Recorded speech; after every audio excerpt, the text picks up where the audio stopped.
प्यारे बच्चों नमस्कार। आज की ऑनलाइन क्लास में आपका स्वागत है। प्यारे बच्चों, आज हम क्लास 8 मैथ्स में एक प्रैक्टिस वर्कशीट हल करने वाले हैं, जिसमें आज का हमारा जो चैप्टर है वो रहने वाला है घन और घनमूल। तो वीडियो शुरू करने से पहले जो बच्चे चैनल पर नए हैं या जिन बच्चों ने अभी तक चैनल को सब्सक्राइब नहीं किया, सब्सक्राइब कर लें, लाइक कर दें, अपने साथियों को शेयर कर दें। तो शुरू करते हैं आज की क्लास का पहला प्रश्न। आप अपनी स्क्रीन पर देख सकते हैं। पहले प्रश्न में आपसे क्या पूछा है, 1423 के घन का इकाई का अंक क्या होगा। तो प्यारे बच्चों, इकाई का अंक निकालने के लिए इकाई के अंक का घन कर लो। 1423 में इकाई का अंक 3 है, तो 3 का घन करके देख लो। 3 का घन का मतलब 3 को 3 बार गुणा करो। 3 की 9 होती है 27। कितना आएगा 27। तो यहां पर इकाई का अंक कितना आ रहा है 7, तो इसका आंसर क्या आ जाएगा 7 आ जाएगा। ठीक है, इकाई का अंक मालूम करने के लिए क्या करते हैं, उसके इकाई के अंक को ही 3 बार गुणा कर लो, मतलब उसका घन कर लो, तो इकाई का अंक हमारे पास आ जाएगा। आगे है, किसी भी विषम संख्या का घन होगा। कोई भी विषम संख्या ले लें, जैसे यहां पर 3 ही है, 3 विषम ही तो है, तो घन क्या आ रहा है, विषम ही तो आ रहा है ना। तो क्या होता है विषम संख्या। किसी भी विषम संख्या का घन विषम होगा। उदाहरण हमारे सामने देखो, 3 का घन किया कितना है 27, विषम संख्या है। आगे है, इसके बाद नेक्स्ट, निम्नलिखित में से कौन सी संख्या पूर्ण घन संख्या नहीं है। तो प्यारे बच्चों, यहां पर अगर हम देखें 125 जो है वो 5 की है, 5 5 25 25 5 125। ये क्या है 7 की है, देख लो चाहे 7 7 49 और 7 63 28 और 313, ये 7 की है, 7 का घन है। ये कितना है, ये किसका घन है, ये 8 का है क्या, 4 का है, 4 6 का, 6 6 36 और 36 की 6 6 6 36 3 6 6 18 3 2 16, ये कितने किसका घन है 6 का। तो अब एक ही संख्या बच गई, कौन सी संख्या बच गई 508, जो कि घन संख्या नहीं है, पूर्ण घन नहीं होता इसका। जब इनके जोड़े बनाएंगे तो 3 3 के नहीं बनेंगे। ठीक है, आगे है 1331 के घनमूल में अंकों की संख्या कितनी होगी। तो 1331 का अगर घनमूल निकालें तो इसके 3 टुकड़े बनते हैं, 11 11 और 1 12 आएगा। तो देख लो, खुद बता दो कितनी संख्या, 11 में 2 संख्या है, कितनी है 2। उत्तर कितना हो जाएगा 2। आगे चलते हैं, इसके बाद निम्नलिखित में से 16 का घन होगा, 16 का घन होगा। तो 16 का जो घन होगा, इसका एक तरीका बता देता हूं मैं आपको। 16 को अगर हम गुणा करेंगे, 16 गुणा 16 गुणा 16, तो समय लगता है, ज्यादा समय लगेगा ना। तो इसके इकाई के अंक को 3 बार गुणा कर दो, 6 6 36 36 का 216। तो यहां पर इकाई का अंक कितना है 2। तो इनके जब गुणा करेंगे ना, तो इकाई का अंक 6 आएगा। तो न तो इसमें है, न इसमें है, न इसमें, उत्तर क्या होगा ये होगा। आप करके देख लेना, उत्तर कितना आएगा 4096 आएगा। ठीक है, आगे चलते हैं। इसके बाद एक अंक वाली संख्या के घन में अधिकतम कितने अंक हो सकते हैं। तो सबसे बड़ी संख्या ले ले, एक अंक वाली। सबसे बड़ी कितनी होगी एक अंक वाली, 9 के बाद तो 10 हो जाएगा, 2 अंक वाली हो जाएगी, 9 ले लो। तो 9 निम 81 81 निम्मा 729, तो कितने अंक हो गए 3। उत्तर कितना आ जाएगा, तीसरा ऑप्शन इसका बिल्कुल सही हो जाएगा। आगे है, निम्नलिखित में से कौन सी पूर्ण घन संख्या है। तो न तो ये पूर्ण घन संख्या है, न ये पूर्ण घन संख्या है, न ये पूर्ण घन संख्या, ये है। देखो कितने जो जोड़ा बन जाएगा 20 का, इसमें 3 बार। तो ये 8000 जो है वो क्या है, पूर्ण घन संख्या है। आगे चलते हैं, इसके बाद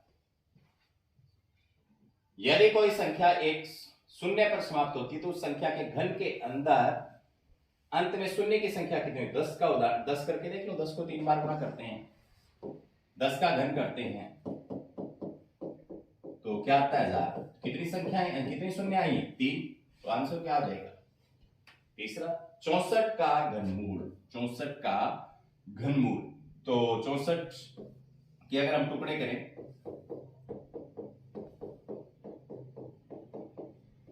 ये बढ़ेंगे, तो इसमें से एक दो बार आ जाएगा, इसमें से एक दो बार आ जाएगा, तो क्या है उत्तर 4। तो ये उत्तर सही हो जाएगा 4 नंबर ऑप्शन वाला। ठीक है, आगे चलते हैं। इसके बाद यदि किसी संख्या की इकाई का अंक 2 है तो उस संख्या के घन में इकाई का अंक क्या होगा? तो 2 का घन कर लो, इकाई के अंक का घन कर लो। इकाई के अंक का घन करेंगे तो क्या हो जाएगा? 2 दूनी 4, 4 दूनी 8, तो इकाई का अंक कितना आ जाएगा? 8। आगे चलो, इसके बाद थोड़े बड़े प्रश्न है जो आपको हल करके देखने होंगे। 11वां है, वह सबसे छोटी संख्या ज्ञात कीजिए जिससे 675 को गुणा करने पर पूर्ण घन संख्या प्राप्त हो जाए। तो बिल्कुल सिंपल है, इसको कैसे करेंगे? इसके गुणनखंड करेंगे। 675 के ए भाज्य गुणनखंड करेंगे। कैसे करेंगे? 5 से जाएगा पहले, 3 से भी जा सकता है क्या? 3 से भी जा सकता है।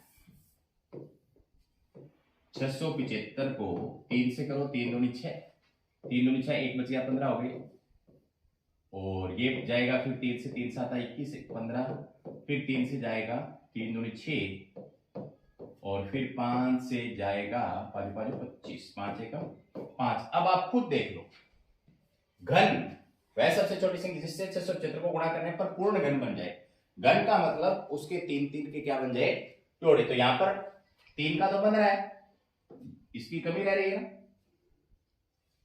तो किससे गुणा करना पड़ेगा? 5 से। तो क्या लिखेंगे? 675 को 5 से गुणा करने पर, किससे? 5 से गुणा करने पर संख्या पूर्ण घन बन जाएगी। संख्या पूर्ण घन बन जाएगी। कर लोगे ऐसे? ठीक है, इसके बाद में आगे चलते हैं नेक्स्ट पे। 27,000 का घनमूल अभाज्य गुणनखंड विधि द्वारा ज्ञात कीजिए। अभाज्य गुणनखंड विधि जो अभी हम कर रहे थे वो विधि है। तो 27,000 का करें, पहले 3 पे, 3 × 27 9,000 आ गया, 3 3 9 3,000 आ गया, 3 एकम 3,000 आ गया, 2 से करेंगे 500 आ गया, 2 से करेंगे कितना आ गया? 250 आ गया, 2 से करेंगे कितना आ गया?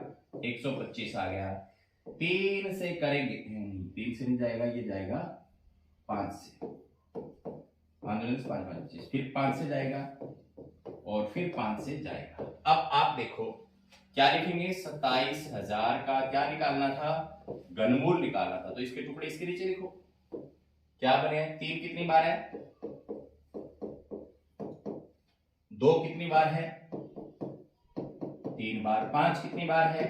3 बार। तो 3 के ग्रुप में से एक अंक बार आता है, यहां पर 2 बार आ जाएगा, यहां पर 5 बार आ जाएगा, तो 3 दूनी 6, 6 5 30। तो क्या आ गया?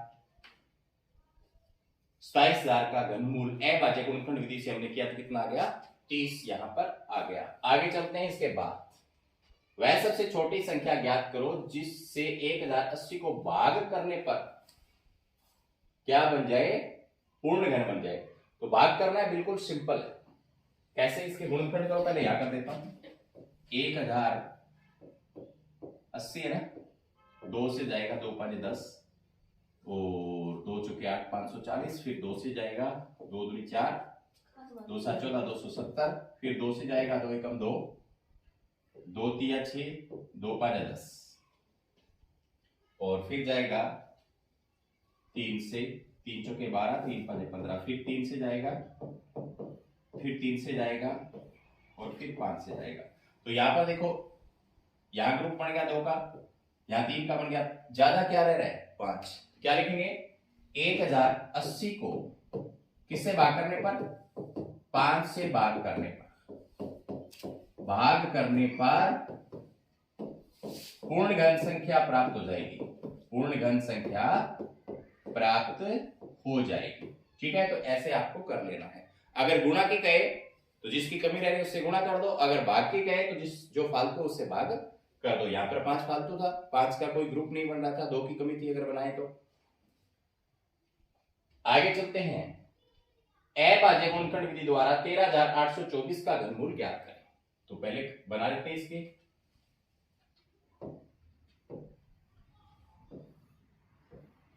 13,824 की 13,824 के ए बाजे गुणनखंड करने तो 54 है जो कितने पर जाएगा 2 दूनी 4 और 2 साते 14, फिर ये जाएगा 3 दूनी 27 और फिर 3 तिया 9 और फिर 3 एकम 3, तो 13,824 के क्या निकालना है घनमूल। तो इसमें कितने आ गए, 2 कितनी बार है देखो 2 2 ये है, इसके बाद में 2 3 बार और है,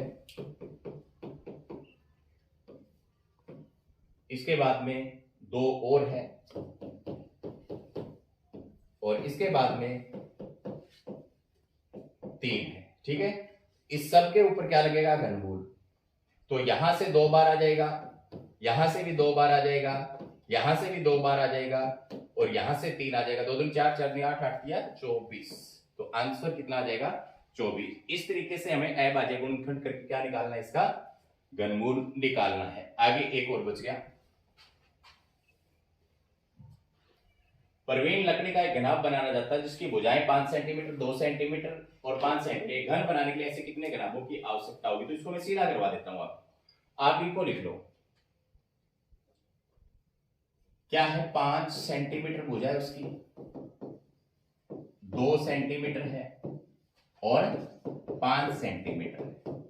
ठीक है, हमें क्या निकालना है, घनाभों की संख्या। क्या निकालनी है, घनाभों की संख्या, घनाभों की संख्या। तो यहां पर हमें क्या करना है, इनका घन बनाना है। तो यहां पर 5 तो 2 बार है ना, 5 तो 2 बार है, 1 5 हमें जरूरत पड़ने वाली है। ठीक है, और 2 क्या है, 1 बार है, तो हमें 2 1 तो है ही, और कितने 2 की और जरूरत पड़ेगी, 2 2 की और जरूरत पड़ेगी। नीचे ये पहले वाले लिख लो, नीचे पहले वाले लिख लो, इनको काटेंगे, ये इससे कट गया, ये इससे कट गया, ये 2 इससे कट गया, तो देखो 5 दूनी 10 10 दूनी 20, इसका आंसर क्या आ जाएगा 20 घनाभ आ जाएगा। डायरेक्ट मैंने करवा दिया। देखो घनाभों की अगर संख्या निकालनी है तो यहां पर 5 और 5 2 बार है ना, 1 5 और रख लो, 2 है तो 2 और रख लो, और नीचे पहले वाले मान भरो। इनको जब काटेंगे तो कितने की कमी रह रही है 20, मतलब 20 घनाभ हो गए। 20 हमें घनाभ चाहिए, ऐसा 20 घन चाहिए घनाभ बनाने के लिए। तो आज की क्लास में इतना ही, मिलते हैं नेक्स्ट क्लास में, तब तक के लिए बाय बाय, धन्यवाद।